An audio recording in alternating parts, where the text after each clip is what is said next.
Hello US मेरा प्रिय दर्शकों എൻ നൻപറുകളെ मेरा साथियों നമുക്കിന്നും വീണ്ടും ഞാൻ പ്രപ്പോസ് ചെയ്തു it's very important in speaking okay it's phone is fallen anyway ഇപ്പോൾ നമുക്ക് തുടരാം. ഞാൻ പറഞ്ഞ ബൈ വരെ പറഞ്ഞു നിർത്തി. By is for travelling, use to show travelling. പിന്നെ മറ്റുള്ള ഭാഗത്ത് ഉപയോഗമുണ്ട്. എനിവേ ഇനി അടുത്ത് വരുന്ന from to. It's very important. From and to എന്നാൽ അവിടേക്ക്, അവിടെ നിന്നും അല്ലെങ്കിൽ അതിലേക്ക് എന്ന അർത്ഥത്തിലാണ് ഫ്രം. അവിടെ നിന്ന് അല്ലെങ്കിൽ അതിലേക്ക്. ഇതർസെ ഇതർസെ ആ രീതിയിലാണ് ഉപയോഗിക്കുന്നത് കേട്ടോ. അപ്പോൾ പറയാം he is going to school പറയും നമ്മൾ. He is coming from school. സ്കൂളിലേക്ക് പോകുന്നു, സ്കൂളിൽ നിന്ന് വരുന്നു. അപ്പോൾ അവിടേക്ക് ഇവിടേക്ക് എന്നുള്ള അർത്ഥത്തിലാണ് കേട്ടോ.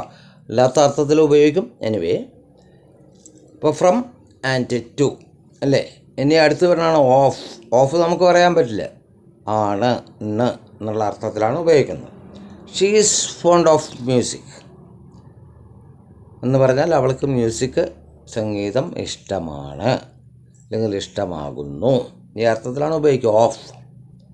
അപ്പോൾ അങ്ങനെ ഇപ്പോൾ പറഞ്ഞു ഫ്രം ടു ദെൻ ഓഫ് അല്ലേ. അതുപോലെ പിന്നെ വരുന്നതാണ് ഫോർ, വേണ്ടി എന്നർത്ഥത്തിലാണ്. He is working for his family. അവൻ അവൻ്റെ കുടുംബത്തിന് വേണ്ടി ജോലി ചെയ്യുന്നു. ഓ വാല കാം കർത്ത ഹെ കിസ്കെ ലിയെ ഉൻകോ ഫാമിലി കെ ലിയെ. ഓക്കെ അങ്ങനെ പറയുന്നു നമ്മൾ. അപ്പോൾ അങ്ങനെ ഒരുപാട്. ഇനിയിപ്പോൾ ഫോറ് പറഞ്ഞു. അപ്പോൾ ഞാൻ കൂടുതലെടുത്തത് കുറച്ച് വീഡിയോ തരണത്. Anyway you should have to watch my channels in YouTube. My link Step Up with English Prakash TK Menon. Subscribe and share.